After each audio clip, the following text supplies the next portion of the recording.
What's up, YouTube? It's your boy again, coming back with another video on this channel. I know it's been a while since I've posted a podcast, but yeah, just trying to figure some stuff out. Today I'm joined with Mitali. He is a friend of mine from college, as well as a friend of the show. Mitali, welcome to the show. Thank you. I prefer to go by Mitali, but it's Oh, sorry, okay. my apologies. Sorry. But Um, yeah, it's a cool name though, Mitali. yeah. All right, cool. Today we're going to be talking about going through med school and all that fun stuff and all the hurdles that she's gone through and all that stuff. So kind of give you a little quick backstory. We met in New York at our undergrad. I was studying mechanical engineering. Correct me if I'm wrong, but you were pre-med? hmm Pre-med. Um, yeah, she was the smarter one of the two of us, in case anyone is wondering. But yeah, that's kind of the backstory on how we met. But I guess I'll start off with the first question. Why did you want to go towards becoming a doctor? Yeah. I think for me, there were multiple reasons actually. So I'll be honest, like initially when I was younger, I always had like a fascination for the human body. But I think as I got older, I kind of slowly started to figure out a more concrete why. So my mom's a breast cancer survivor, and during her remission, we both actually started figuring out how to make jewelry. And eventually, I ended up making it into a nonprofit where we made and sold jewelry for which started out with breast cancer research, and then has gone into different organizations, including breast cancer and other types of illnesses as well. So from there, like in high school, I kind of got introduced to volunteering at the hospital my mom was treated at, and then doing research over there as well. So I know, like, I knew going into college that definitely I wanted to like be a doctor. Nice. Um, but yeah, I think that was actually my initial drive into going into medicine in general. Um, and yeah, I went to medical school, and honestly, going in, I wasn't sure which specialty I wanted to do. Um, but I think eventually my fate found me into neurology, Nice. and here I am in neurology residency. So Excuse me. But yeah, so neurology is, from what I've heard from relatives who are doctors, and my cousin, he's in over in Harvard Med School right now, going through the whole med school process, and he's saying neurology is one of the toughest, if not the toughest, discipline to go into for medicine. Is that true?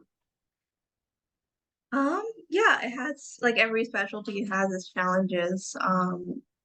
I think for neurology, like the bread and butter of neurology is definitely strokes, seizures, headaches, any like neurological condition. Right. Um, so what I really like about neurology is that you're able to localize the lesion pretty quickly with a physical exam and a detailed history taking.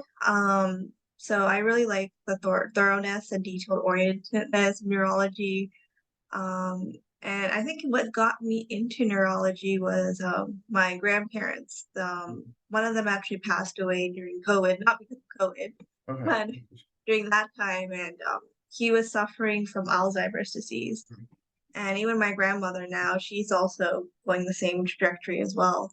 So watching them, taking care of them, it really like persuaded me to kind of take a neurology elective in medical school, and I ended up loving it. I did one when I was in the Bronx, and then I went to Miami and did another one, and I was like, I every time I would walk in, I would want to come back again. So I was like, that's a good sign.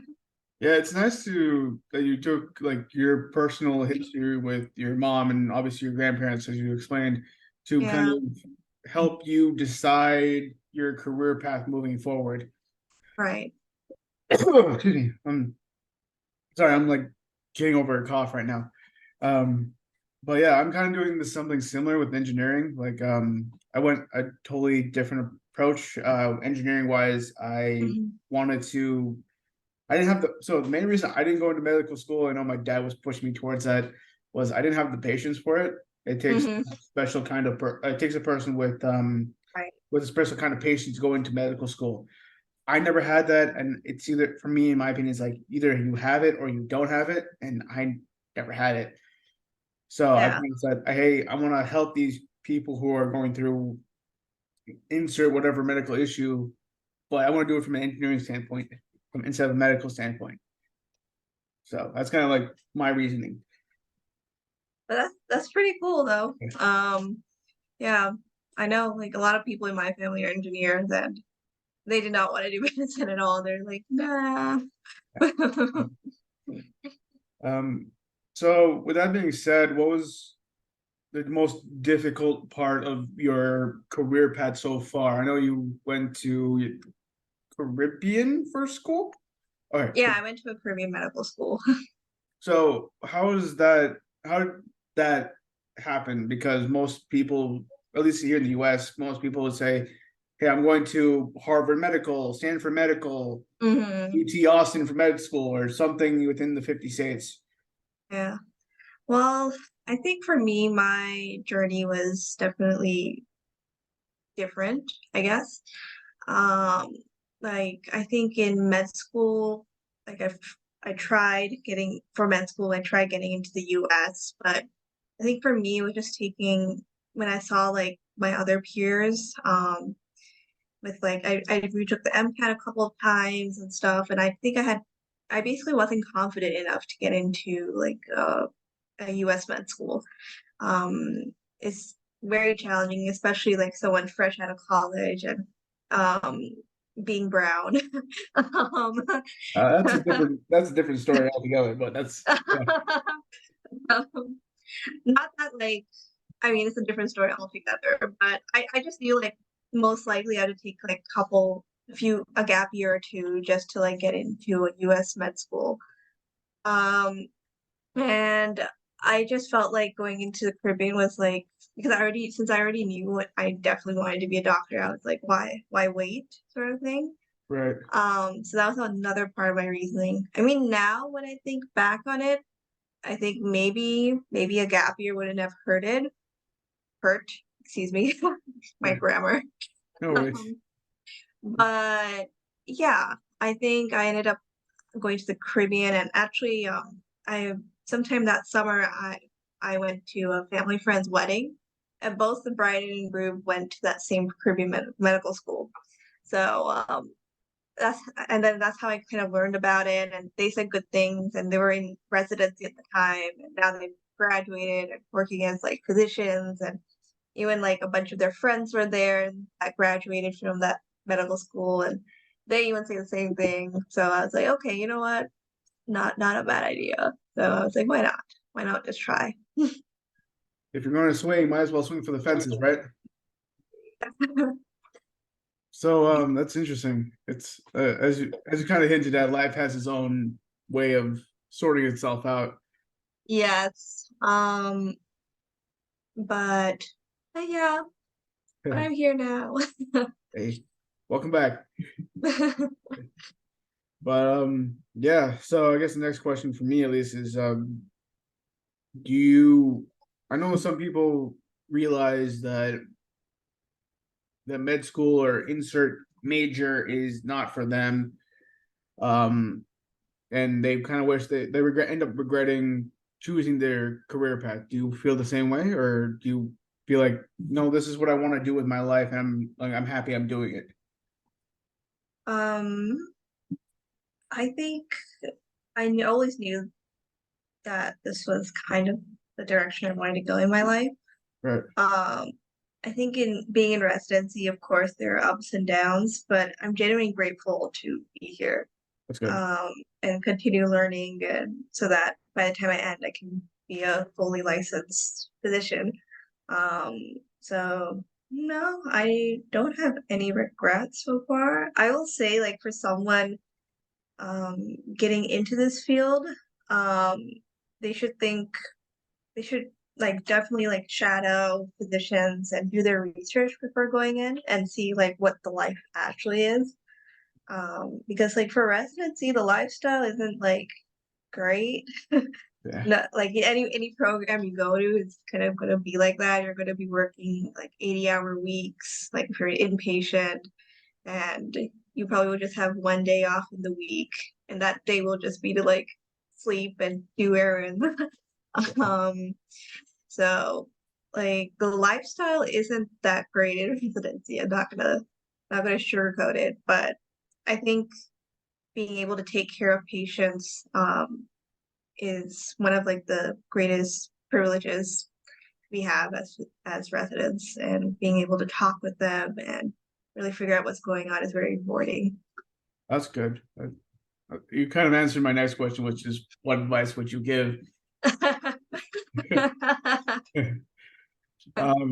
yeah, that's interesting that I've heard a lot of that, like, and from family and friends, and obviously, but yeah, um, anything that you kind of wish you went to, like, insert like other discipline. Have you explored other disciplines in med school, like, OB/GYN or sports medicine or something else like that? So in my third year of med school, I had our core rotations. So we had surgery, internal medicine, OB/GYN. Um, it was like eons ago, even though it was a few years ago. Yeah. And psychiatry and family medicine and pediatrics. Those were the first six that everyone had to do. And then Right. fourth year we had electives where we could choose. I know like going into my third year, like getting even that benefit, I still wasn't sure exactly what I wanted. And for us, like I know some schools are different, but for us, the neurology is the elective, not a core. So Right. I had to wait until fourth year to take neurology. Ah, Um, gotcha. yeah, so actually by the end of third year, I wasn't completely sure. Um, like I was like maybe worst case scenario, internal medicine, maybe Yeah. um my neurology found me, so I was like, yes. Woohoo! Um, but yeah, I think like I what I wanted was like continuity of care. Um, and I think I that's why I think I like internal medicine first for some extent. Like I like the continuity of care. I like the complexity of the range of cases, the complexities that you can deal with, um, and stuff like that. Um, but I think when I went to neurology rotations, I think I like the pathologies of neurology more than like other pathologies. So I think that's also one of the reasons why I got drawn to neurology as well. Hey. Yeah. Cool. But yeah. So at first I was like, oh sweet. Um, I actually was interested in psych to a certain extent. Um, Interesting. but I decided not to choose psych because that there you have never been to psych unit, right? I personally have not. No. I can't speak for anybody else, but I personally have not. Um, I mean, regardless if you have or have not, I think their stories are very, very delicate, and they come from backgrounds in where their stories are basically really sad, Ah, when it comes to like abuse that they've experienced, and because you're as psychiatrists, you have to like figure out like why they're feeling the way they are. Um, And I think like I'm a type person, like at least at that time, I think I'm much better at it, that like, absorbs people's emotions very easily. right. Um, so I felt like I couldn't do psych. Like I like the psych component, but I couldn't like do sustain it every day, you know? Yeah, that makes sense. But one thing I like about neurology, it does have like a psychiatric component to it. Um, Mhm. so I think in that respect, I enjoy that part of it. It's So you're not to the certain depth as like a psychiatrist would go into, I guess, but I do like that aspect of neurology. So basically, and feel very correct me if I'm wrong, you're basically hitting psychology or psychology through a Neuro neurological. perspective. Okay, Yeah, exactly. okay. So that I was like like, how you were able to figure out what I was going to say. yeah. You said it so eloquently too. I was like, yes, exactly. Okay, thank you. I had to actually think about that before as I was saying it. But yeah, it's interesting. So like, I guess the next question for me is like, what is neurology? Because like I hear like I'm very ignorant about like medicine and all that stuff, even though I'm also brown. But like, what is neurology? I guess like kind of like give me like a. I know it's something that has to do with the brain, but that's my extent of it. So neurology is the study we focus on the pathologies and treatment of any pathology related to the brain, Right. central nervous system, and to some extent the peripheral nervous system as well. Okay. So that's why I think the most common we deal with are like strokes, seizures. Um, we also deal with headaches, some other pathologies like multiple sclerosis, which affects like the central nervous system, and there are a lot. Some spinal cord diseases, but those are much more rare. Um, but those are just a few examples of what we deal with. Right. Myasthenia gravis, which is like an autoimmune disease. So a lot of autoimmune actually Oh, okay, that's related to the interesting. nervous system. Yeah. Even Cool. myasthenia gravis is autoimmune. Cool. Um, yeah, coming me being the former athlete, so it's kind of interesting, like how like now it makes sense why I had to go see a neurologist every time after I finished the games, like make sure my head was still clear. Yeah. Yeah. Yeah. Actually, the doctor I work with, he specializes in traumatic brain injuries, so concussions.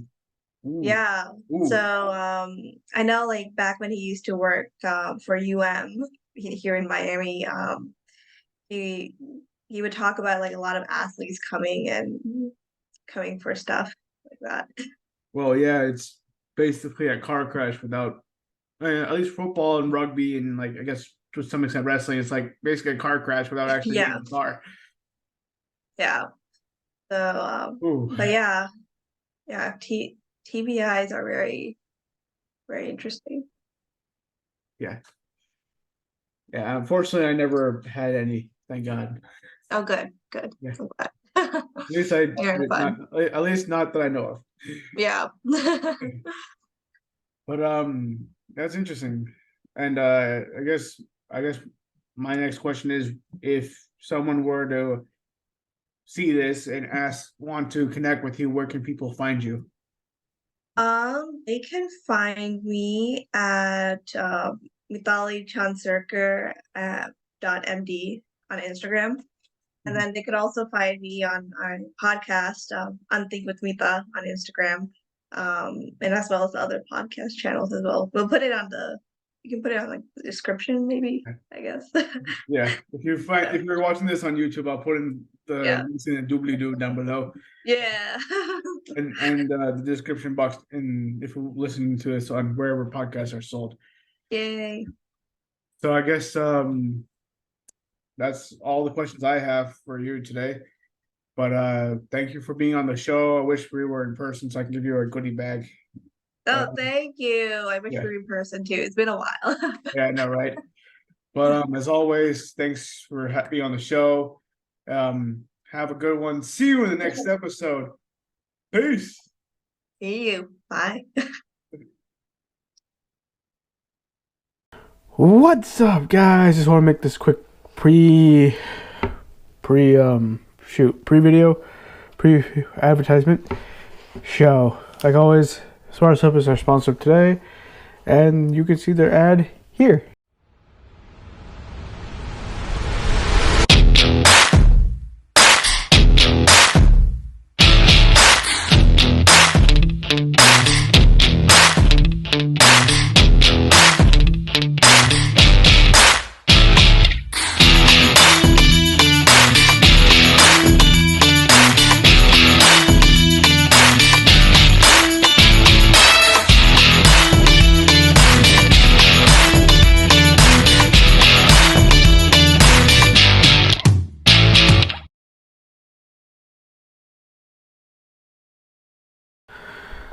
Thank you, Spar Soap, for sponsoring this video. Much appreciated to you guys. As always, links in the description box down below. Please check them out. They do support the show, but don't worry, no added cost to you guys. They are a soap company. Shocker. And they basically help guys like me who are both martial artists and lifters to basically keep clean. Obviously, if you're a martial artist, you don't know who has what. You're sweating everywhere. Same thing with lifting too. You don't know who, like, which sweaty person touched what, and yeah, it keeps you safe. It keeps you clean, and it keeps you safe from ringworm and like other stuff that could actually be, number one, contagious. Number two, be very harmful for you and other people. So just stay safe. And like I said, it's a great soap company. I actually personally use this, so I can actually tell from experience that, hey, this is something that you should definitely check out. But as always, thank you for listening, and here is your podcast.